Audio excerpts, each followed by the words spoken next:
Good evening. Welcome to Vibin with Ashley Live. I'm your host, Ashley Live.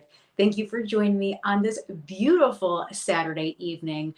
Tonight is episode 214 of my show, and I'm so very excited to welcome back the incredible Allie McIntosh to my show. She's a singer, songwriter, and a multi-instrumentalist, demonstrating musical creativity well beyond her age. She has been mentored by industry veterans Robin Thicke and Stevie Mackey.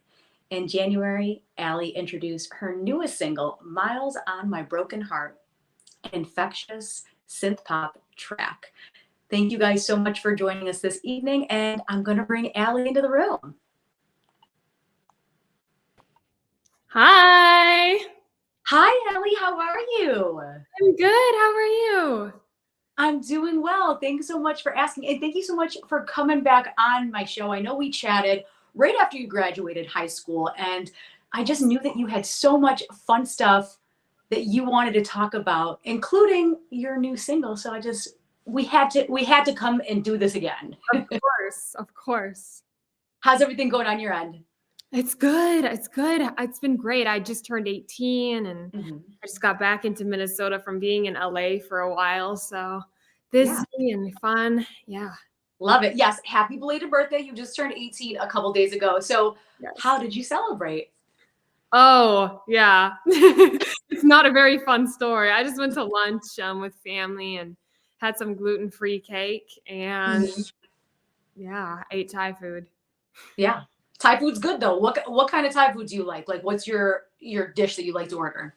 I like everything. I like pad see ew is my favorite, and I really like curries as well.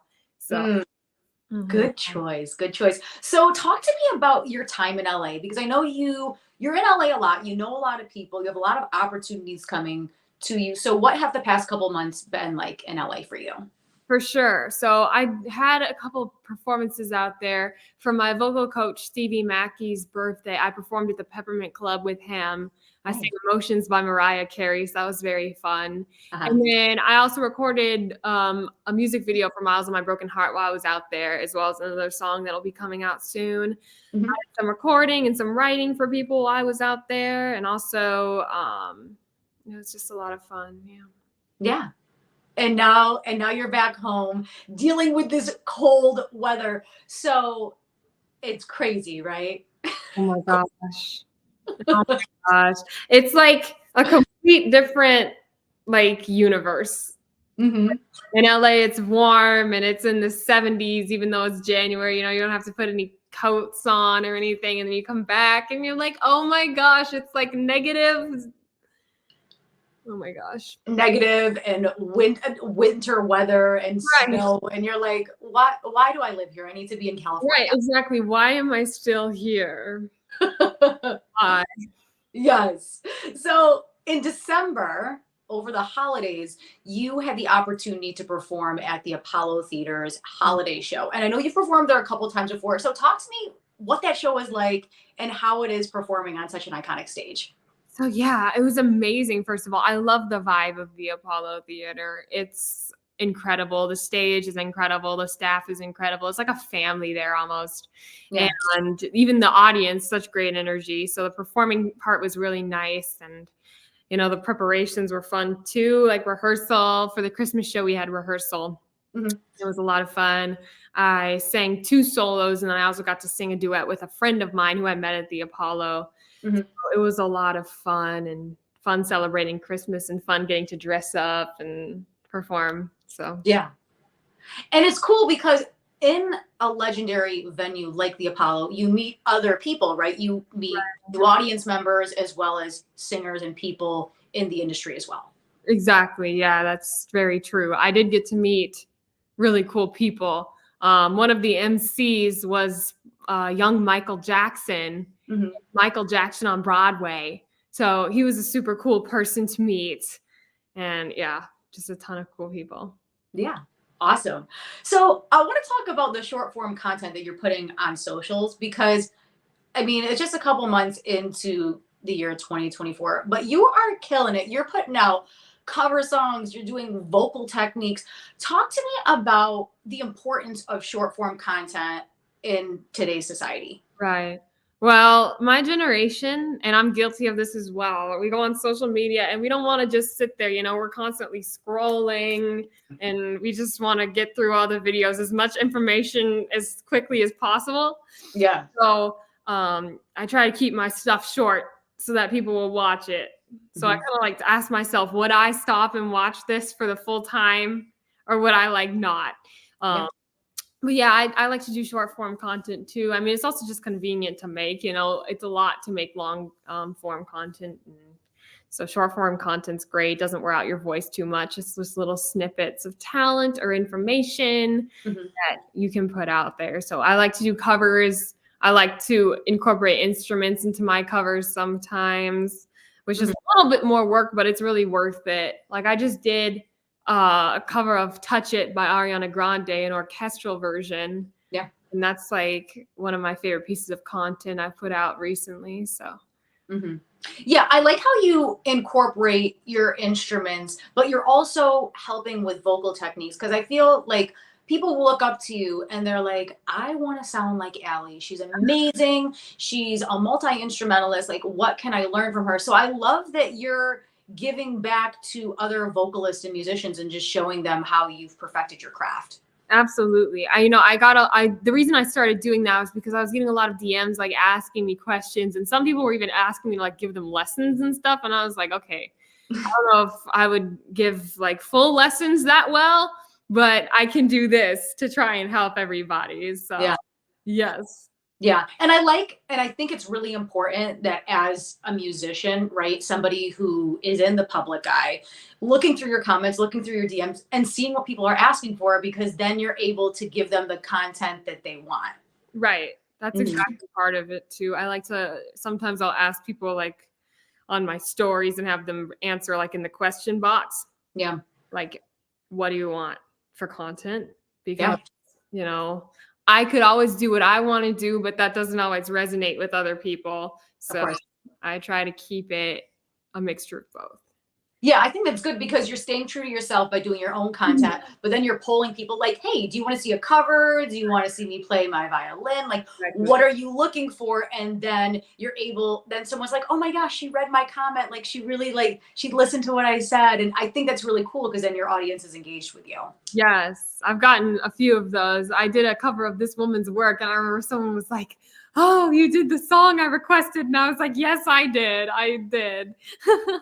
Yeah, because then they're just like, oh my gosh, it's so cool that you did the song that I requested. Right. Yeah. So congrats on the new single. It came out in January, Miles on My Broken Heart. I love the whole synth pop vibe to it. Why did you decide to go that route with the music?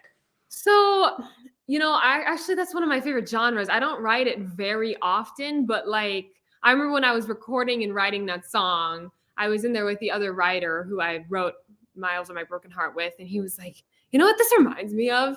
It reminds me of In Your Eyes by The Weeknd.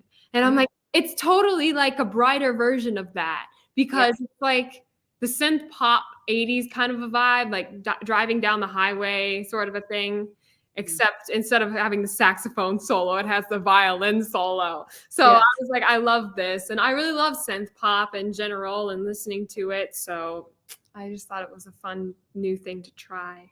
Yeah, I'm digging it. I love that you're into it, because when I heard it, I was like, ooh, it's like I got that whole 80s upbeat kind of nostalgic vibes. Synth pop, when you were talking about synth pop music, is there any synth pop songs or artists that you're just like, you gravitate towards, that you enjoy listening to? Oh, the thing is, I listen to so much music that it's hard for me to remember everything. But I definitely think The Weeknd's one of my favorites. When he does synth pop, his tracks are so on point. Yeah. He's my I would say, when it comes to that style of writing, he's my main inspiration. Like Blinding Lights, for example. Yeah. It doesn't get much better than that for me. Yeah. Yeah. And I love that he's dug into that too, because you don't see a lot of artists currently that are in the whole synth pop vibe. Right. But definitely The Weeknd. And it's cool that he's able to bring all those elements to music and make them more mainstream. Yes, absolutely. I completely agree. So during the promotion of the new song, you actually had a behind the scenes video that you posted. And you were like, I was in the studio, I was recording the instruments. Talk to us about the recording process of the song. So first of all, it started with a track, which is like the main instrumental from Miles of a Broken Heart. And then we wrote over that, which at that time was still kind of a new form of writing for me because I had always written melody first and then produce after. But now I'm more used to it because of that entire experience. But yeah. So it started with that. And then I recorded the vocals after we had the melody and lyrics written. Then after the vocals, well, with the vocals too, you had to do leads. I did harmonies. So everything that sung, I did. It was a lot, but it was worth it because the outcome was so nice. And then the violin, I recorded the violin as well on the track. And I had to layer it a lot because I tried to make it sound like a group of violins doing it instead of just one. Yeah. So layering that. And then after that was all done, that was pretty much where my participation kind of ended. And then the producer added more and layered more production onto it. Because I thought it would be cool to try a different producer, like doing it, you know, sometimes I do it myself, but yeah. So that's basically what happened. Then it got mixed and mastered, and then that's the final outcome that everyone hears. So yeah. Yeah. So I know you were in there a long time laying down the instrumentals, the vocals. Talk to me about that. Was there anything like positive, negative that happened to you while you were doing all that? Okay, so this is for anyone who has to sing for a whole long period of time. This is a tip that I learned from the songwriter I co-wrote this with. Get the medicine ball. Drink. So that's like lemon juice, lemonade, hot tea, and like honey, and stir it up, make it, get it, order it from a coffee shop, whatever you want to do, and then bring it into the studio, drink it, your voice will not get tired. So that was a big tip that I learned. So now before shows, I oftentimes drink that, and it like clears up my pipes so well. On the negative side of things, which there wasn't very much negative, but you get extremely hungry, but you don't want to stop working. So I was like sitting there, I was like, Mom, can you please go and get me a sandwich during it? And then also the other thing is because I recorded 3 songs that day, not just Miles, but 2 others as well. That took a while. Yeah. It was a lot, but I think it was really worth it because all of the songs sound great and I can't wait to release them all. So yeah. Yay. Well, I didn't know that there were 3 songs recorded in that session. That's a lot. It was a 12-hour session. Oh my gosh. 12 hours from 8 to 8, I think. Yeah. So your voice, so you had that concoction, that drink. Yes, that drink saved my life. This is what I'm saying. I'm not just saying it, like advertising it. It's actually, it works. Like, trust me. Yeah, because it's 12 hours. It's a long day. Yes. So, okay, so you said that the track came, that you listened to the track and then you wrote the lyrics on top of that. So talk to me a little bit about the inspiration behind the lyrics in the song. Okay. Well, first of all, when I was like making the melody, for some reason, when I did the, ooh, I kept hearing cruise. So then I was like, okay, let's make this about like driving. And I don't know what driving, but then the other songwriter had the idea like driving away from somebody, like I'm leaving you. And so it became like this breakup anthem sort of a thing where it's like, okay, I'm going to be just fine, even if you left me. Yeah. It's not based on personal experience at all because I have not had a breakup in the past how many years? Because I haven't had a relationship in the past how many years? But that's kind of the key point of the song, I would say. And, you know, the lyrics we both wrote some. I think I wrote I think I came up with the "You're putting miles on my broken heart," and then we were like, oh, that's so sick. So then that became like the title of the actual track. Yeah, but other than that, it was pretty split. Yeah. Yeah. No, I love that. I think even though you haven't gone through a breakup, right, it's still an amazing song, because whenever you do go through that breakup, when you do go through these like relationships ups and downs, then you're able to relate it to your real life and just be like that form of therapy, right? That gets you through. Yes. And then I'll finally be like, I finally understand this song completely now. I mean, I'm so happy that you haven't gone through a breakup, because breakups are not a fun time, but you learn so much about yourself. And as an artist, you're able to take that pain and the trauma and the way that you felt, the emotions. And I think sometimes the best pieces of music come from difficult times. Absolutely. I agree with that. Yeah. Mm-hmm. Yeah, because you think like some of like these amazing breakup songs or love ballads, it's like these people were deep in their feelings, whether they were just being broke up with or they're celebrating their love. Right. I completely agree with that. I think things written from the heart are the best pieces of music for me personally. Yeah. Mm-hmm. So the music video.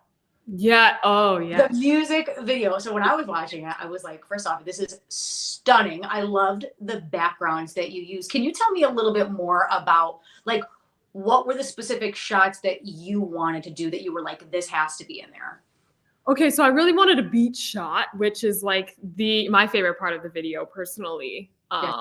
The beach shots. They came out so beautiful. The lighting was just right. Like it was golden hour at that point. So everything was perfect. And then the one who I co-wrote the song with, he had the idea to go to the Getty Museum and film some of the scenes there. So we did that, and that was a lot of fun. But it was also like awkward because there was a ton of people there, and we were like, okay, we're just filming a music video in the middle of the Getty Museum. But at the same time, it was really nice, and I really love the backgrounds and stuff. And yeah, it was pretty awesome. The entire experience was amazing. Again, it was a very long experience because I think I filmed 2 music videos that day. One of them's not out yet, but it will when the song releases. And we started at probably 7 or so in the morning. And we probably didn't stop until like 6.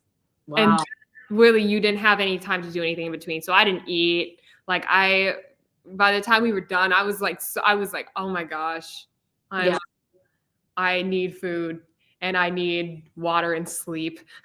You're just like, this has been a long day, not just one video, but 2, and all the shots. Like when I look at the video, there's like a different shot every 2 to 3 seconds. It's the beach, it's the Getty Museum, it's being outside, it's all these things. And it's just, it was done so beautifully. And I'm like, I can only imagine how intense it was to shoot that. And knowing that there's a second video that was the same day. I know. It was insane. Actually, we did that one second. So that was the second one. But yeah, I also edited the video myself. I don't know if I've told anybody that before. Okay. I edited on Adobe After Effects. Wow. So that was a lot of fun. And yeah, splicing the videos together, I really wanted it to be an interactive experience, not just one long clip sort of a thing. So yeah, cutting it and putting all the different shots and finding the best one for each section was fun, but also a lot. Yeah. And thank you in the comments who just said, go Allie. I appreciate that. And then also, yeah, the entire experience was pretty great though, for the most part. So, okay. So tell me, okay, you did all the editing, you said. You took all the footage and you edited it. Okay. How long did that take? Was that like a whole day thing, or did you do it in like certain parts, like maybe 4 hours here, couple days rest? Like, how do you do that? Yep, I did it. I rested. Trust me. I mean, we filmed this back in September, and I just finished editing the other music video literally 3 weeks ago. Like, wow. It takes a long time, especially because you can get frustrated sometimes if the program lags. Or there was one time when it exited out on me, and I was really mad because there was like 30 seconds worth of music video work that I had not saved.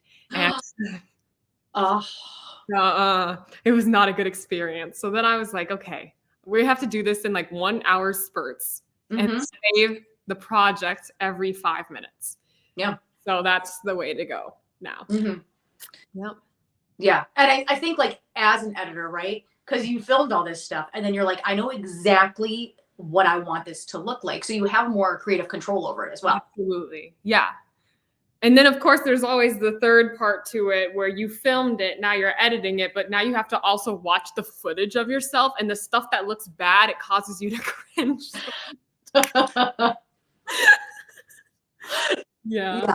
Because then you're like a perfectionist. You want to look a certain way, right? But then I think sometimes as a creative, you might be looking at something for so long and you're like, okay, I need to walk away. I need to eat something. I need to go for a walk. And I need to come back into this in a couple hours because maybe I look at it in 3 hours and everything's fine. And I was just like really obsessed with this one little point right here. Yes. Yes, that happens. Even with my songs and stuff, when I first listen to them after I'm done recording them, especially if I've recorded it in a studio and not like at home or something.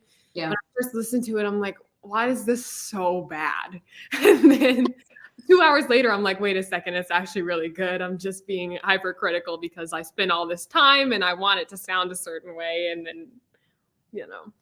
Yeah. And I think that's how artists are, right? Like they put this piece of music out and they're like, no, but I want it to be done this way. And then like, it needs to sound this way. The harmonies need to be layered this way.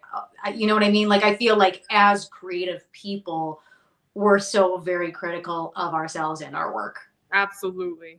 Absolutely. Mm-hmm. So what memorable moments did you have filming this music video? There are a lot of memorable moments. I think the most memorable one out of all, for this music video specifically, because there were some in the other video, which isn't out yet. Mm-hmm. But I would say the ocean in the outfit where I'm like in the denim, because I got to go barefoot and stuff for that. Mm-hmm. And got to draw on the sand and stuff. Yeah. The heart that's like at the beginning and the tail end of the video. Plus mm-hmm. the silhouette shots were really fun to do because I just got to run around and whatnot. Yeah. And I just think it was such a pretty time of day too. Mm-hmm. Yeah. So speaking of this song, you also talked about harmonies and how they play a very significant role in your music. So can you discuss how you incorporate them into your music? Okay, so first of all, not every song's the same. It's not like I have a, A plus B equals C, a formula for it. Yeah. But I would say that with harmonies, you just kind of go with what the lead vocal does. And if it sounds like it's too much with a certain section, like if you want the leads to stand out, don't put any. And mm-hmm. then like in the chorus, you want this big harmony behind it, which is kind of what I have in this song because they're all like singing a chord. The harmonies are behind the lead vocal. Yeah. Then you just record each part, double it, and then you're done.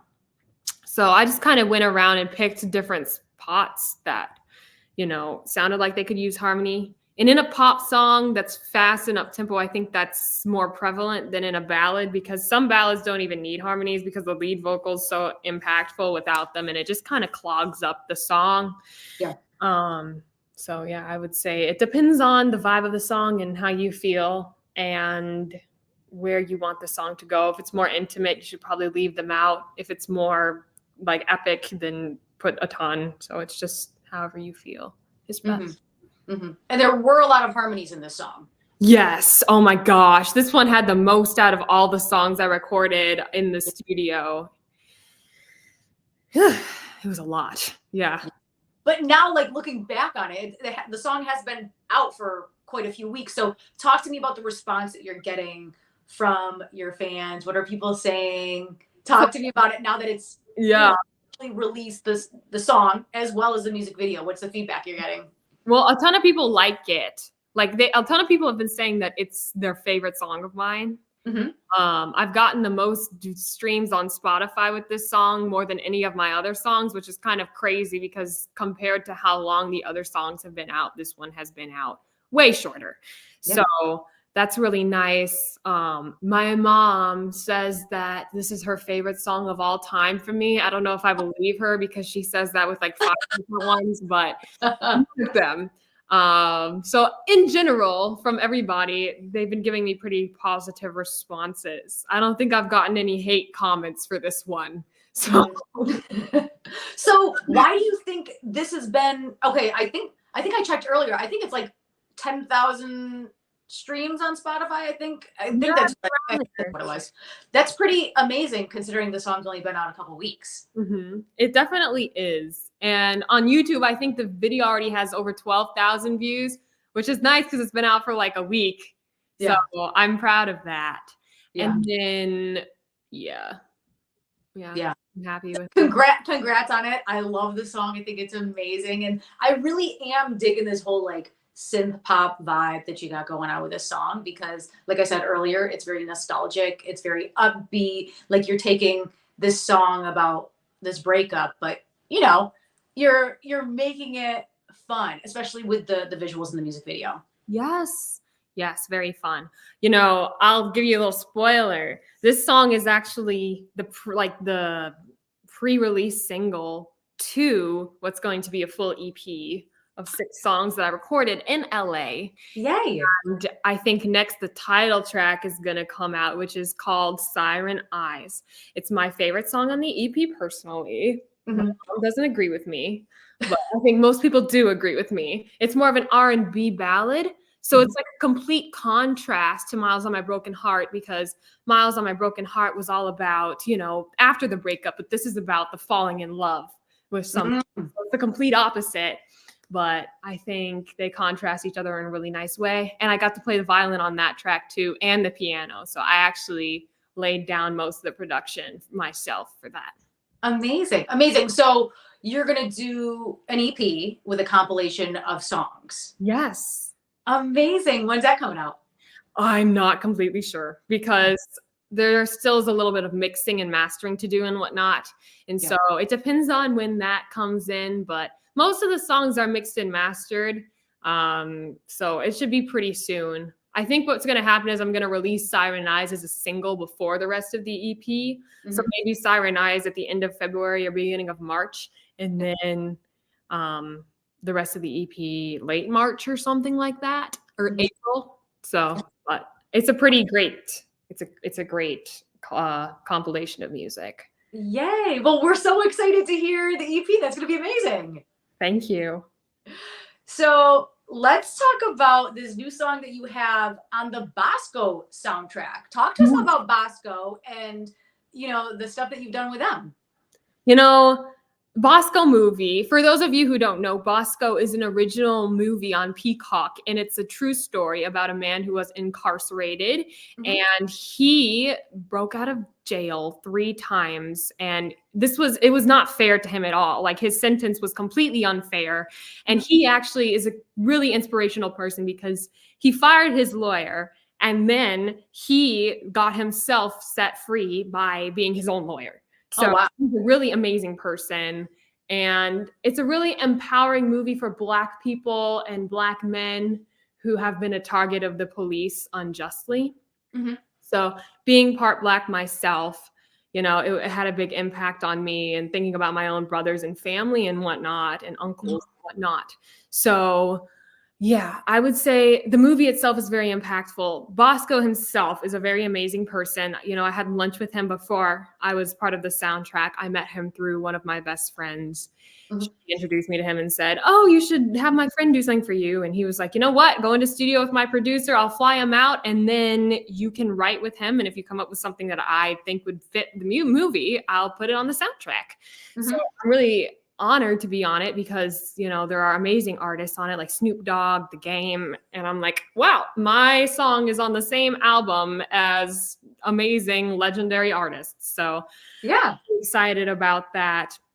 The song is going to be called The Monster, and it's kind of an Afrobeat inspired track that is about, I tried to recreate the emotions that maybe he would have felt when he was feeling hopeless or in jail, you know, and it's completely unfair to him. And he just, you know, so that's what I tried to recreate. I drew based off of his life story and wrote the song, and I'm excited for everyone to hear it. And I think it goes along well with the message of the movie and his story. So I'm excited. Yeah. Awesome. So it's in the movie. Your song's in the movie. No, it's on the official soundtrack for the movie. It's on the soundtrack. Yes. Okay. So then you played on the score. right? Yes, I played the viola on the actual original score of the movie. Yeah. Amazing. So how did that opportunity come up? So yes, it was the same way. So we talked about it, and when I was connected to the producer of the music for the movie, he was like, "We need a violist to play on the score," and I was like, "I can play viola." So I ended up recording it actually here in Minnesota, sending over the parts, and then yeah, and now my name is in the credits. Amazing. For viola. Yeah, I think it's so cool that you have a song on the soundtrack, but then you're also on the score. Yes. Amazing. Very cool. Congrats on that. That's massive. Thank you. So, what advice would you give to your younger self? Don't be dumb. Make good decisions. Stay healthy. Exercise more than you do because it gives you energy, and you need energy to do this sort of career. Definitely. And also don't give up, and stay patient. Stay patient is what I would say. All good things. I think it's important to stay patient, right? Because especially on your journey as a musician, there's so many things that can happen, right? Yeah. You're songwriting, you're collaborating, you're doing social content, you're performing live. Like, you got to stay patient because you never know what's around the corner. Exactly. Yeah. There's been so much that has happened in the past year that I never would have expected to happen in a million years. Yeah. So yeah, and it just keeps getting better and better, and yeah. Yeah, I'm so excited to see what 2024 has for you, because I feel like in the short time that I have known you, right? Like, you graduated from high school, you're putting out all this music, you're a part of the movie, you have a new EP coming out, you're going back and forth to LA. So talk to me about what else you have coming up for 2024. So yeah, I have been doing work with a bunch of different producers and writing, and these producers have really cool credits. Like, some have worked with Pink, Boyz II Men, Snoop Dogg. There's so many. And so I'm very excited to be doing work with them and possibly putting out some tracks with them or whatever they have in mind. Yeah. You know, something super cool happened to me while I was in LA. We were in the Glendale Galleria, I believe. And there was this Yamaha event going on there. And I met this super cool producer because I sat down and sang at one of the Yamahas. And he's like, has so many connections and stuff. So it's just, you really never know what's going to happen. So I'm really looking forward to 2024 and for all the upcoming stuff in it. Yeah. Love that. So bring us back to that day. You're at this Yamaha event and you just felt compelled to sing. Was it a cover, an original? What were you singing? I sang I Have Nothing by Whitney Houston. Okay, so you sing it randomly. Yeah, randomly, because before we had gone somewhere, and it was like by the entrance. We were getting ready to leave, and my mom's like, "Hey, Allie, there's Yamaha pianos, and we should ask if he has a mic, and you should sing." And I was like super shy because we're in the middle of the mall, and I'm like, "Mom, I don't want to do this." And she's like, "Just do it." So I like did, and then he came up to me and he was like, "Wow, you're amazing." And so I was like, "Thank you," and we connected, and yeah. And it was about taking that chance and doing something in the moment. Right. Yeah, and that's something you have to get used to. And I'm an introvert. So I'm not necessarily the best at, in public with people who I don't know. I'm like, okay, this is really awkward. But I've been getting better at coming out of my shell, because you have to if you want to be part of a career. Well, kudos to Mom, because I feel like sometimes people need to push us, right, to do things that we're uncomfortable with. And because of that, this producer was able to connect with you and just be like, "Oh my gosh, Allie, we need to work together." And like, here we go. Yes. And she's great about that. Yeah. I know I'm supposed to be like taking part of that role over because I just turned 18. But at the same time, I'm like, you know what? I still need you. I feel like, but we always need that support system, right? Whether it's our parents, our friends. You just need that group of people that say like, "Oh my gosh, you really need to do this," like, and push yourself out of your comfort zone, because when we continue to stay in our lane, we're only going to keep seeing like the same things. But when someone says like, "Oh, hey, you just go over there and do that," and you're like, "Okay, I'm shaking, I'm scared, I don't want to do it, I'll do it." So that's very funny. Well, I think that it's really important to get out of your comfort zone, because when you do that, great things are possible. Yes. Yes. I love that. Well, Allie, that's all the time that we have for this evening. But before I let you go, do you have anything else that you want to share that I left out? The floor is yours. Just everybody, make sure to look out for the announcement about Siren Eyes, because I think you guys are going to love it. So when I post about it, make sure to pre-save and whatnot, as it supports me as an independent artist. And I think you guys will enjoy the music. Definitely, guys, look out for that. And for my beautiful people watching right now that love you, Allie, how can they support you as a musician? So yeah, just stream the music, you know, leave comments, share the content if you like it. You know, don't be afraid to show people if you think that one of my videos is cool or something. That always helps. And yeah, just like follow all my socials and follow me on Spotify, Apple Music, whatever you got. So that's it. And then I just am so thankful for your support. So yeah. Of course. Guys, share, like, comment, give Allie feedback, and she'll do covers. If you're looking for her to cover a song, you better send in a message, because I look at my DMs. I do. I don't respond if they're like not relevant, but I look at them. I know. I can only imagine what some of your DMs look like, but I feel like the thing is, because you listen to your fans, you're going to give them what they want anyway. So like, guys, if you have a song that you want Allie to cover, make sure to reach out. Guys, go follow Allie, Spotify, YouTube, Facebook. What else am I forgetting? I feel like I'm forgetting. TikTok. Yes, TikTok. Go stream her music. She has new music coming out for 2024. And if you're new here, I'm Ashley Live. This is Vibe with Ashley Live. Please like this video, comment, tell Allie all the good things. Tell Allie to come back when her EP comes out, because she needs to come back so she can share this beautiful project with all of us. Allie, thank you so much for spending your Saturday with me. So very grateful every time that we're able to chat. You're amazing. I'm so proud of you, and I'm so excited to see where this year takes you. Thank you so much for having me back. It was so much fun. Of course. Have a great weekend. Guys, support good music. Support my girl, Allie, and we will see you next time. Thanks, guys. Bye-bye.